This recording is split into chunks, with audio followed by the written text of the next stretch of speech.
Vanakkam. On behalf of SARC of ICA and on behalf of the Chairman of SARC, CA PV Rajarajeswaran, I welcome each and every one of you for this meeting. Sorry for the inconvenience caused by shifting the venue from Brahmayal to Plamgrove. It is due to some official work of the head office going on at the institute. We are being shifted here. This will be the last meeting. Next meeting onwards, we will continue to have at Brahmayal. With that, I introduce the speaker for this study circle meeting. CK SAMPATH KUMAR is having 35 years of experience as a banker. For the last 3 years, he is practicing as a chartered accountant. He is a visiting advisor and faculty of Indian Overseas Bank Staff College, IIF BF, Manipal University, Layala College and SRM University. Moreover than that of being in practice, he is very much into the intricacies which is happening with reference to the banking sector. Over to the speaker. Good evening to everyone of you. The wish of the speaker is to speak from the podium, but the podium will not support the laptop and other things. Hence, in order to have a better eye contact with you, he is being asked to sit at this level and speak to you. Those who are in the back can come front to establish a better eye contact. Yes, sir.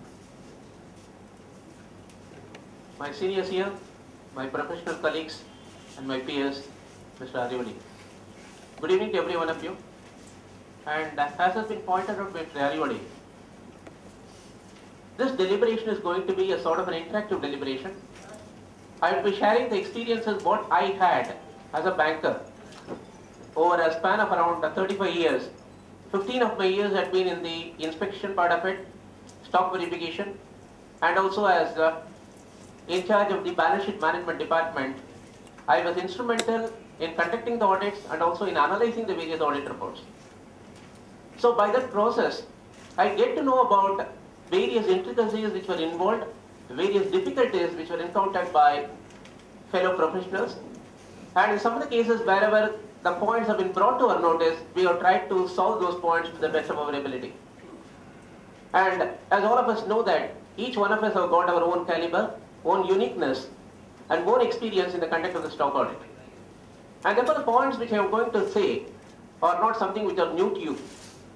But then, what I am trying to do is, I am trying to focus on the important aspects which possibly as a professional we are required to concentrate, and the areas wherein our professional community had not done justice earlier. When I was a banker, I could see that some of the audit reports what we got, they were not up to the qualitative requirements which we would expect them to be. That is the second part of it. And third part of it, some very, very peculiar cases have also been brought to our notice when our professionals were conducting the audit. And of course, some of the points we were able to resolve and some of the points we were not able to resolve. And even before coming to this meeting, I have got at least about half a dozen queries from various friends and various other practicing chartered accountants. In fact, some of them I am able to find out possible solution based on the guidance note issued by the Institute of Chartered Accountants of India. But then still there are some issues wherein I am not able to say with certainty whether that would be the right approach to be taken in those regards. And therefore, with the august audience who are present here and with their wisdom, I would like to have an opinion on those issues so that it would be useful to the public at large and to the professional community in particular.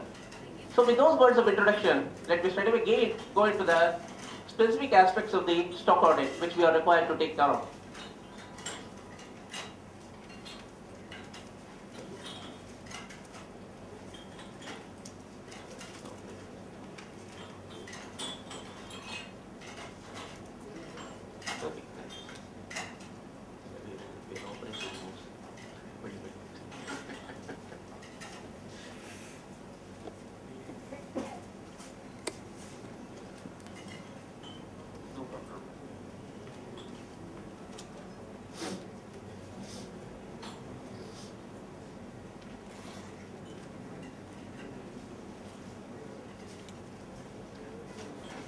Sorry for the difficulties. We are not accustomed to this particular HP.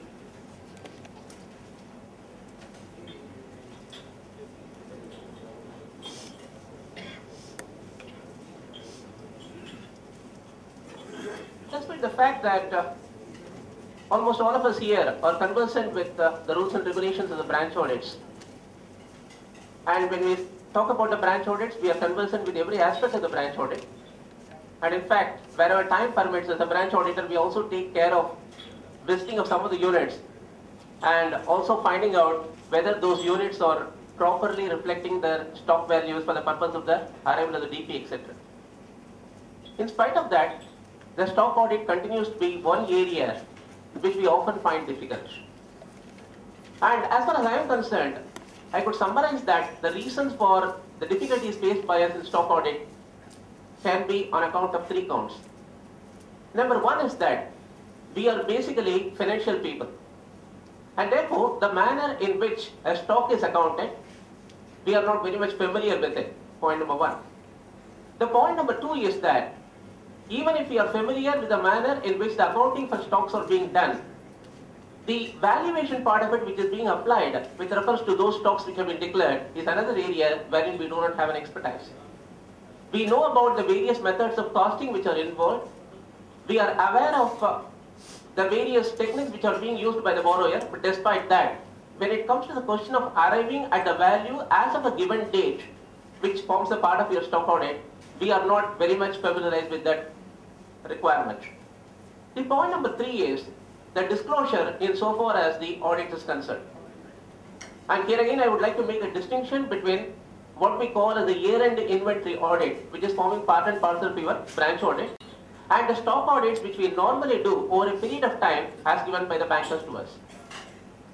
Once again, the issue here is when a stock audit is exclusively being done by us, what are the requirements that we are required to take care of is one aspect of it.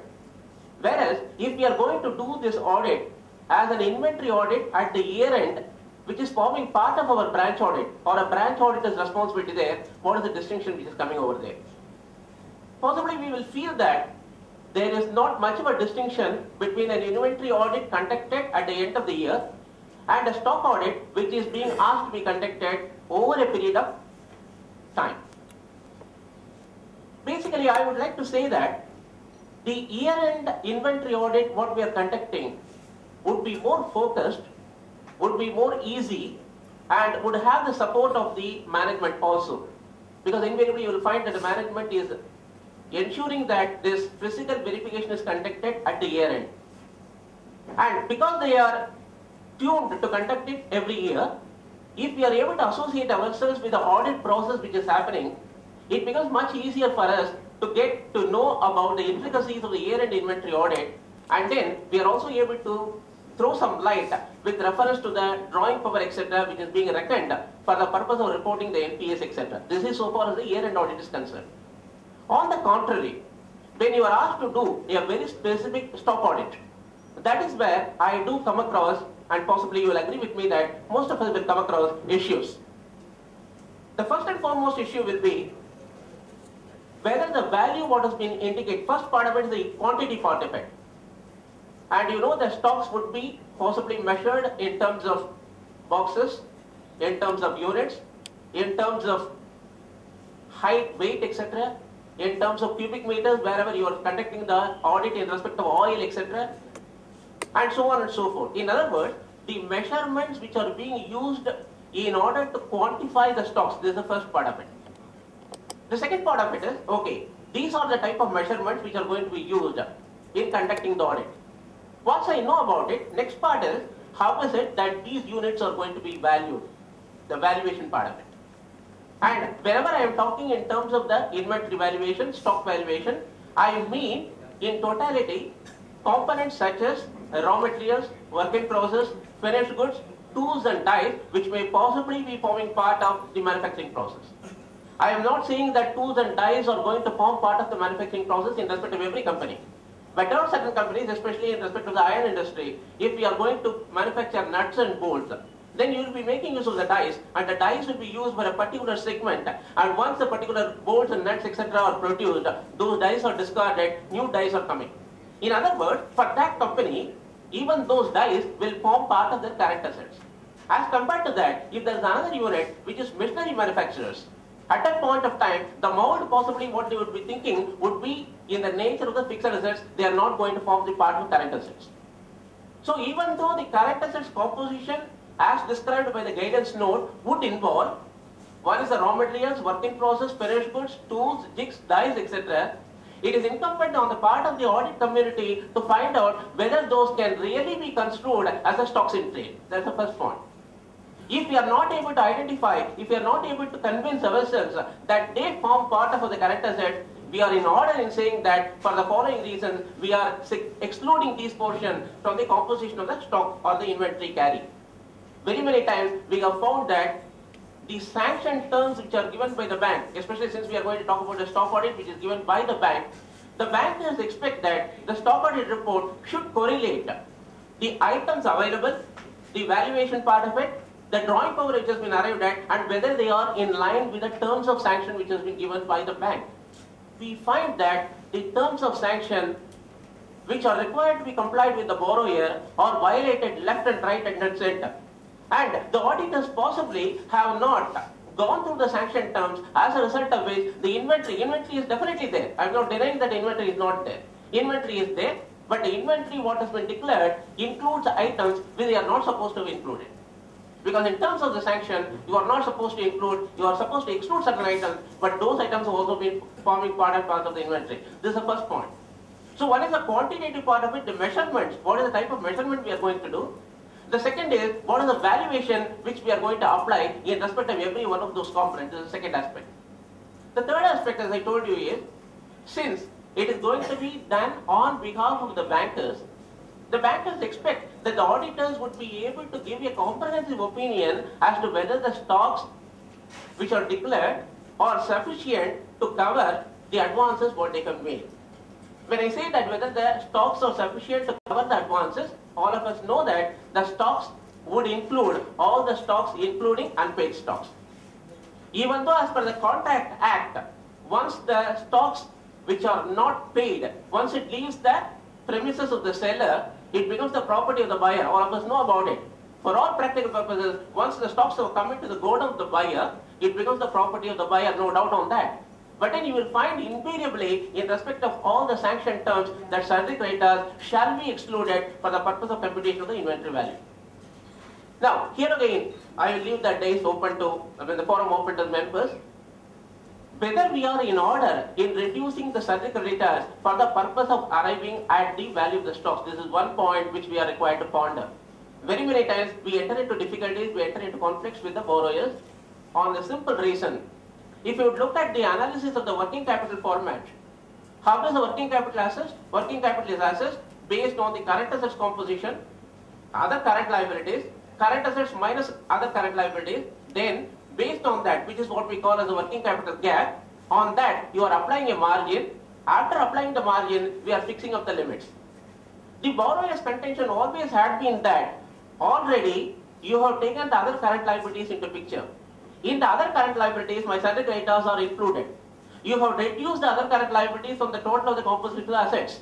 Now you have applied the margin also, and the balance amount is what you are going to give me as my working capital finance. If that be the case, subsequently, you are not permitting me to operate within the CC limit or within the overall cash credit limit which has been granted to me simply by way of the fact that you are unnecessarily reducing salary creditors once again. I would like to have the viewpoints of the elders over here. Those who are professionals in this capacity who are doing more and more such audits, I would like to have a clear point on that. I would come to the stand what we have taken at a later point of time. This is one question which I would request you to ponder. So first is the quantity part of it, I told you. Second is the valuation part of it. When we are talking about the valuation, I told you one of the difficulties what we face is whether we can give allowance to salary creditors or not. This is one issue. The second issue is, more important issue is, how is it that I am going to value the various components which are forming part of my inventory? We have seen that it is comprising of the raw materials, it is comprising of the work in process, it is going to comprise of the finished goods and so on and so forth. And as far as the raw material part of it is concerned, all of us would find it possibly very easy because you are going to have an invoice and number of units or number of barrels or number of bags, whatever it is. You are going to have an invoice to support the value of the raw materials. And therefore, when I am computing the value of the raw materials, I have a quantity, I have got a unit price, I am able to arrive at the value of the raw materials. Second part of it is more complicated, where we call as the work in process. Now, when we talk about the work in process, the cycle, what we call as the working capital cycle itself, is varying from industry to industry. If you go by the guidance note, what has been issued by the institute, guidance note very clearly says that you are not to be bothered about the work in process in respect of the construction contracts. It does not say anything about any other industry. Only specific exclusions are given in the guidance note. So if you leave that, specific exclusions cover only 2 or 3 industries. IT sector and manufacturing of what we call the construction items, and one more thing with reference to lease and buyback arrangements. These are 3 things which I remember to have been covered under that. If you remove those 3 items, what the guidance note expects by default is that you are required to be satisfied about the value what you are going to put on the work in process. Now, the work in process, as you know, differs from industry to industry. For some of them, the work in process possibly would be purchases, and the purchases what I have done by way of raw materials, these are being processed, they are put into a machinery, and thereafter the machinery molds or something like that, finished goods comes in. In other words, there are already 3 stages, raw materials to work in process stage to finished goods stage. And the number of days when it remains in the work in process can also be possibly calculated by you. And therefore, you are able to arrive at a convenient decision that this much of material has passed through the work in process for so many days. I would allow a value like this, and I will be computing the value like this, where there is only one stage of the work in process. But it is not as simple as that in some of the industries. The stages of work in process itself are very many. For example, if you are going to take the dyes and chemicals, in the case of manufactured hydrochloric acid, if I look at it, the components which are involved are hydrogen, chlorine, and then the acid is produced, hydrochloric acid is produced. Now, the time which is taken, here it's a very simple process, hydrogen and chlorine mixed, and it is at a specific temperature. These are being brought, boiled, and then it is brought into hydrochloric acid. Process simple, there's only one process which is involved, clear. Now, if I come to the question of a Maruti car manufacturer, we have gone to Noida recently. At that point of time, I happened to visit that, not as a stock auditor, as an invitee at that point of time. When we went through that, the process which is involved is right from procuring the bolts and nuts to the tubes and tires to the gearing box, wheels, and so on and so forth. Various processes are involved, and it takes almost about 2 months for a car to be produced from start to finish. In other words, here is a process wherein I find that there are various stages which are involved, and if you happen to be a stock auditor for that, your entire days will be spent only in auditing the valuation of the stocks which have been given over there. And this is where the complexity comes into the picture.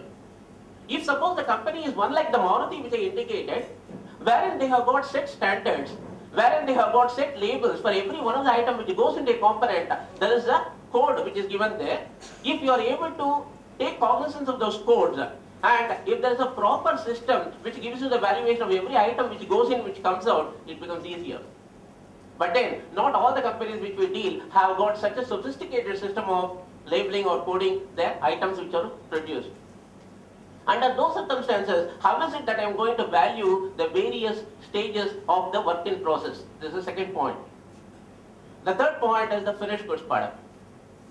When it comes to the question of finished goods, here, if I can take the help of the guidance note talks about the valuation of the inventory in general. It does not talk about the raw materials, work in process, finished goods, etc. AS2 or for example the Indian AS2, both of them talk only about the valuation of the inventory in general. They are not specifically talking about the individual components, which means that they are depending more on the wisdom of the professionals who are going to be employed or associated with the stock audit. It is not possible for the institute also to prescribe the rules and regulations as to how we are required to go about it, and that is one of the major practical issues which we are confronted with. How is it that I am going to be satisfied with the work in process, stages of work in process, the amount of value which I am required to ascribe to the work in process, and last but not the least, the finished goods. When it comes to the question of finished goods, once again the issue which arises is, am I to take the raw material consumption is there, plus work in process opening stock, minus closing stock of work in process, you arrive at a cost of production. That's how the formula goes. And after arriving at a cost of production, you have got the opening stock of finished goods minus closing stock of finished goods, you arrive at a cost of sales. At this point of time, the cost of sales is an indicator to the auditor as to what is the amount which is involved in producing a particular item. Thereafter, depending upon the type of goods, he is required to store the goods, and thereafter he is required to take it to the market, the various outlets, and therefore there are going to be distribution expenses, selling expenses which are going to be there involved. Issue here is whether we are in order in permitting a borrower to load the selling and distribution expenses which are involved as a part of his stocks. Because he is going to say that my profit margin is loaded based on my cost of production plus whatever I am going to incur till the goods reach the ultimate outlet. At that point of time when I sell, I am receiving the proceeds, and therefore my valuation will be based on that. Remember, these are all costs to him. He is not adding any profits. He adds every cost and directly he adds a profit margin. If we look at the guidance note, for example, the guidance note tells us that you are required to value it at net realizable value. That's one part of it. And if we go to the AS2, in the AS2, it says that it should be at the fair value. And if you look at a composition or a comparison of both the standards, ultimately it means one and the same. It means that you are not supposed to load the profit element in the costing part of it. That's what it means. Very simple. Okay, I know that I am not supposed to include the profit element, and therefore I am prepared to cost it only based on the actual amount of expenditure which a manufacturing company is incurring. But then their interpretation as to whether I am in order in including the selling and distribution expenses, also storage, selling and distribution expenses, are they to form the part of the cost, or am I supposed to exclude this? This is the third point which I would like the audience to respond. And going further down, what we have started talking is with reference to one unit, one activity, one process, multiple process. This is one practical issue. The other practical issue what we will be encountering is that if suppose a company is having its locations at various places, the activity is spread over various locations, and you are given the conduct of the stock audit for that. One is that how am I to ensure that all the stocks which are held at various locations are simultaneously covered in my stock audit. If I am not able to do that, how is it that I am able to take the mitigation measures to ensure that the stocks are not flowing overnight from one location to another location? This is the second point.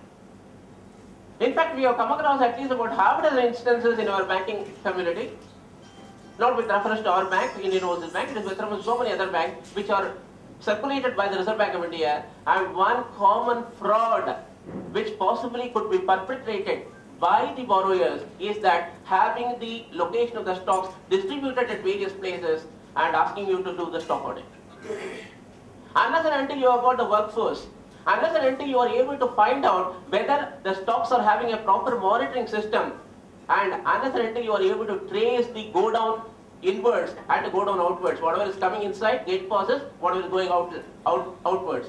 Unless you are able to make a reconciliation of all this, the stock valuation or the overall stock inventory what you are arriving at possibly might be misleading. This is the third point.